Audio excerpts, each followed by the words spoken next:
Dr. Clavicle from the Mobile Medical Museum with Black Bag Storytime. This was recorded live March the 20th from the Ben May Main Library. So this is how we do. All right, and we're live. Right. So everybody welcome. Today we have Dr. Clavicle here with us under the oaks at the Ben May Main Library. Thank you for coming. Good morning, everyone. My name is Dr. Clavicle, and I'm here from the Mobile Medical Museum. And I'm happy to be joining the Mobile Public Library today for Black Bag Storytime.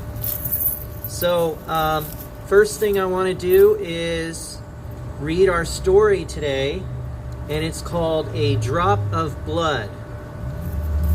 And the story is by Paul Showers, and it's illustrated by Edward Miller. Can you see? Okay. We've got a live audience as well as you people watching at home. So we're going to learn all about our blood and what it does for our body and how it works. So we're going to start out with a song. I'm not a professionally trained singer, so you'll have to bear with me. But here it goes. Okay. Oh, there's blood in your arms and legs. There's blood in your fingers and toes. And once in a while, when a game gets too rough, you'll find that there's blood in your nose. There's blood everywhere inside your body. When you cut yourself, you make a hole in your skin. Blood leaks out through the hole. If the cut is small, it soon stops bleeding.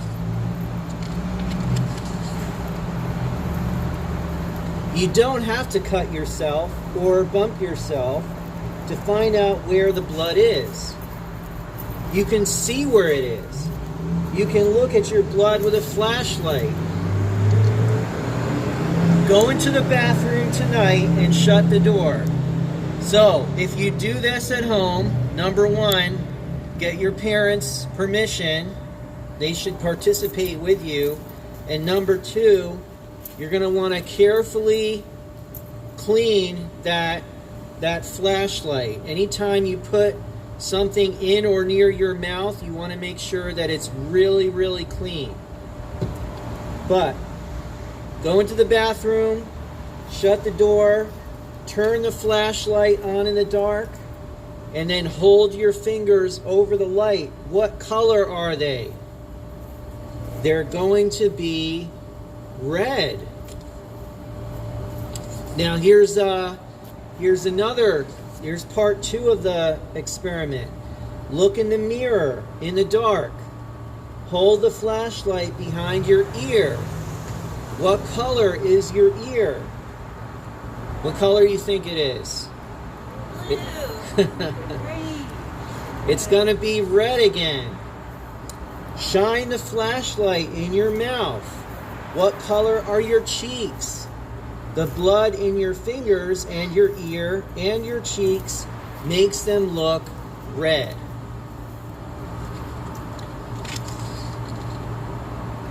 Blood is red because it is full of tiny red cells that float in a watery fluid called plasma. And here are the red blood cells right here. So if you look at your blood through a microscope, this is what you're going to see. The red cells are very tiny. There are hundreds and thousands and millions of them in a single drop of blood. Red cells are too small to see with your eye. You have to look at them under a microscope. Then the red cells look like this. Round and flat. Thin in the middle, thick around the edge. Something like tiny donuts without any holes. Or like a cough drop. They're going to look like that.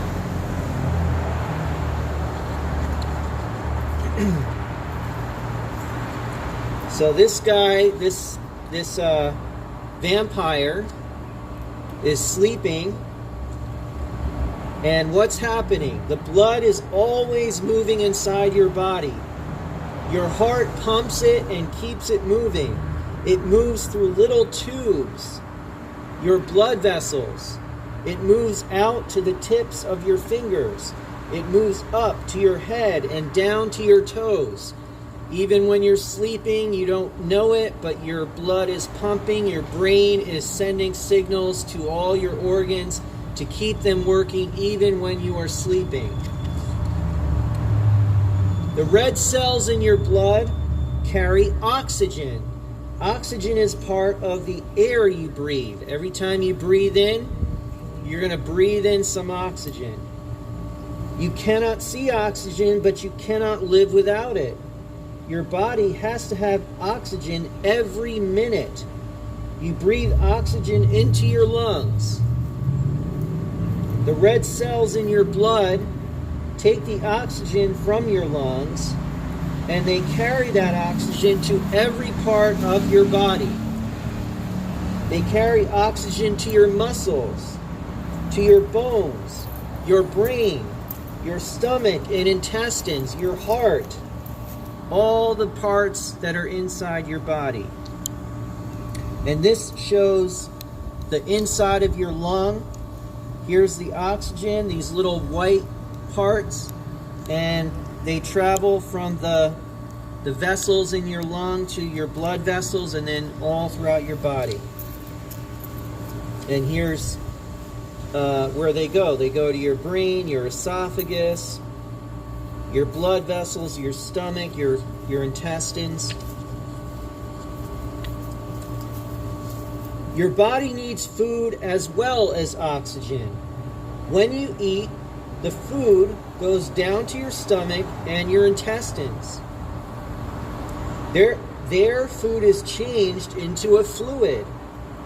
The fluid moves from your intestines into your blood.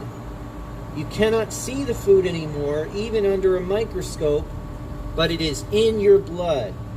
Your blood takes the food and oxygen to every part of your body. It takes the food to your bones to make them grow, to your muscles to make them strong, to your fingers and your toes, even to your brain. So the food contains nutrients. That's the part of your food that is healthy and helps us to grow and remain strong. Your bones need calcium and vitamin D. Your other parts of your body need other vitamins, and that's all carried by your blood. Your blood, guess what? It's got other parts as well that are not red. It's got these white blood cells, and they're very important as well. There are white cells in your blood too. They are bigger than red cells. Your blood has fewer white cells than red cells, but there are thousands of white cells in one drop of blood. So again, you cannot see it with just your eye. You have to use a microscope. White cells protect you against disease germs. A white cell wraps itself around a germ and eats it up. Then the germ cannot harm you. So your body has a system to fight off disease. We want to get vaccinated, we want to wear masks and wash our hands, but also the body on itself, on its own, can also fight off disease. Some things in your blood are smaller than the white cells, even smaller than the red cells. They have no color. They are flat and round like little plates. They are called platelets. And this is what they look like under a microscope. When you cut your skin, blood runs out. Platelets gather around the cut.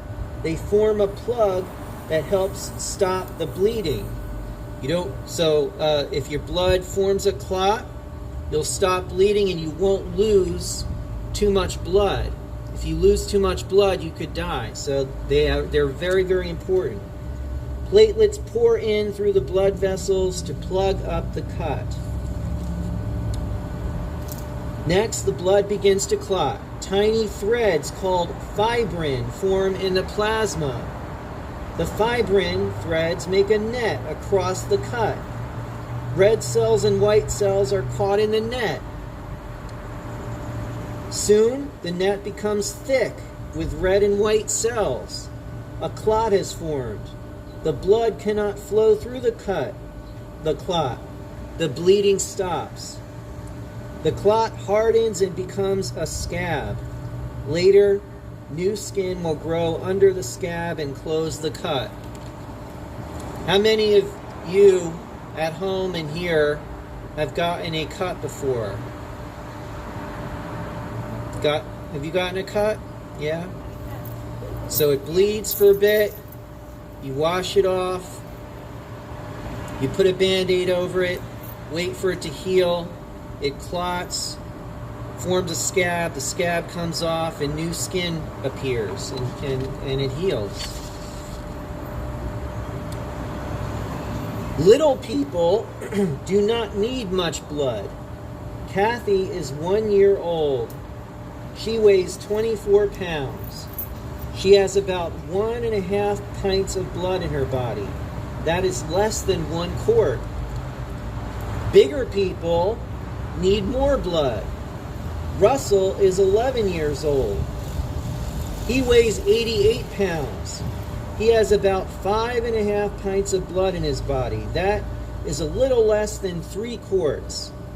An adult who is 6 feet tall and weighs 180 pounds has about 11 pints of blood. 11 pints are the same as 5.5 quarts. So the bigger you are, the taller you are, the more blood that your body needs to stay healthy. Red cells do not last forever.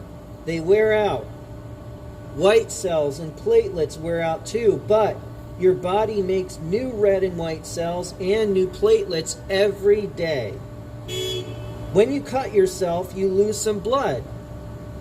You lose red cells and white cells. You lose platelets. But that doesn't matter. Your body has plenty of new ones to take their place. It keeps making new ones all the time. And we're going to end with a story. A song. Another song. So here we go. This one is called Sometimes I Cut My Finger. Sometimes I cut my finger. Sometimes I scrape my knee. Sometimes a drop or two of blood comes dripping out of me. That means I lose some platelets, some white cells and some red. I lose them by the millions in every drop I shed. But I don't get excited about my bleeding skin. For all the blood that oozes out, there's plenty more that's in. So I hope you enjoyed our story today. Learned a lot about our blood, which is one of the most essential parts of our body. And next, I'm going to show you how doctors and nurses and healthcare professionals check to make sure that your blood and your heart and your circulatory system are healthy. So your circulatory system is the part of your body that carries that blood to all the different parts of your body, like we talked about. And the main organ of your circulatory system is called what? Heart. Your heart. That's in the middle, right here. When you go to the doctor, for a checkup, let's say, there's 2 tests that you're always going to get done. One is for your heart rate, and that measures how fast your heart is beating. Is it beating the way it's supposed to at a normal rate, or is it, faster than normal or slower than normal? And that could be a problem. And the other test that's done is a blood pressure test. And blood pressure is how strong and fast your blood is moving through your blood vessels. It's supposed to move at a certain pressure. If your blood vessels are clogged or narrowed because you have heart disease, then you could have elevated or high blood pressure, and that could be a real health problem. It could cause a heart attack or a stroke or other serious conditions. All right. So the first thing I'm going to show you is, for my black bag, this blood pressure device called a sphygmomanometer. That's the fancy medical term for it. This part here is the cuff that goes around your arm to cut off your circulation. And then this part right here is called the stethoscope. It's got a dial, and it's got these earpieces. And it also has the other end.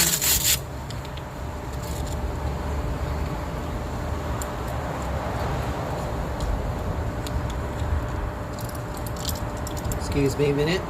While you're figuring that out, would you mind, after you demonstrate it, can we show it to our audience? Yes, absolutely. To try and check it out? That'd be great.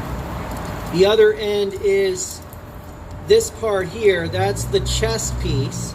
So the doctor is going to hold this against your chest, put the earpieces in, and then use this pump to inflate the cuff. That's going to cut off the circulation in your arm. And then when they let go, they're going to listen for the sound of the blood rushing through your blood vessels. And they're going to time it and see at what point does your blood pressure return to normal, to its normal resting rate. And that's how your blood pressure is tested. So I'm going to pass this out to my live audience.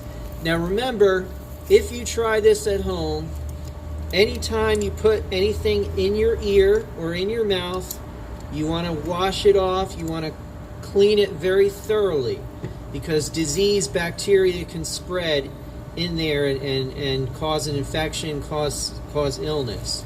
So we always wipe these down.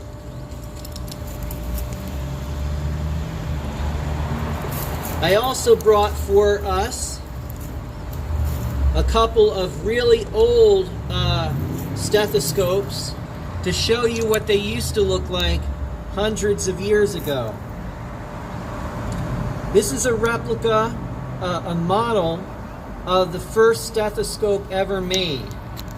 It was made in 1816, so over 200 years ago, by a French doctor named René Laennec. And Dr. Laennec made this stethoscope out of two pieces of wood that fit together. Here is the earpiece, and then this part you hold against the patient's chest. It's called a monaural stethoscope because it only has one earpiece, unlike the one that I showed you before. So you listen, you put this end against the patient, and you listen on the other end. We also have this one. Now, this is called a Pinard horn, and it's about from the 1870s, so about 150 years old. It's also a type of fetal stethoscope. That means that it's used to listen to the heartbeat of a fetus, a baby in development inside the mother's womb, inside the mother's tummy. So the doctor is going to place this part. You'll see that this one has a bell on one end. The bell is going to amplify the sound, make the sound louder, so that the doctor can hear little tiny sounds that you might not otherwise pick up. They're going to hold this against the belly of a pregnant mother and listen to the other end, and you can hear the heartbeat of the fetus inside the mother. So that's a little bit about how stethoscopes are used. They're a very important tool in medicine.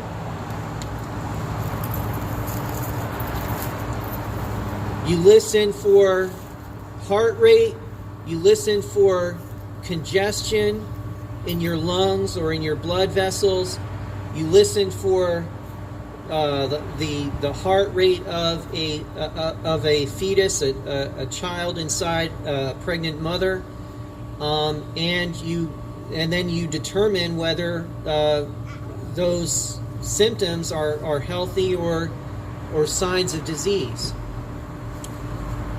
Now I'm going to show you how to make your own model stethoscope at home. It's going to look kind of like this. So again, one end is going to be the chest piece, the other end is going to be the earpiece, and then you have the stem that's going to carry the sound vibrations from the patient to the person listening. Here are the materials that you will need. What you're going to need is a cardboard tube. You have here funnels that you can probably find in your kitchen. They're optional. You can do this without a funnel, but they just help you. Again, they help kind of gather the sound and make it louder. So you might find that if you're having trouble listening to just the cardboard tube, you might want to try attaching the funnel. You need some tape, some really good tape that's going to seal the funnels on each end of the cardboard tube. And then you can also decorate when you're done. You can decorate the stethoscope as you like. You can make stripes like this. You can put little medical signs on it, blood, draw some blood, maybe a heart, whatever you want. When you're done making your model stethoscope, the next step is going to be to test it. And for this, you're going to need a partner. Should we do this?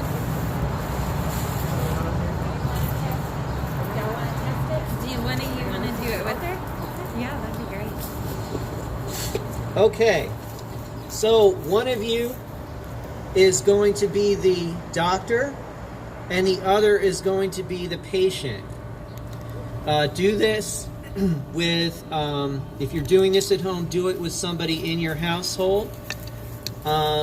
Maybe your parent or your sibling. You're going to first take a resting heart rate.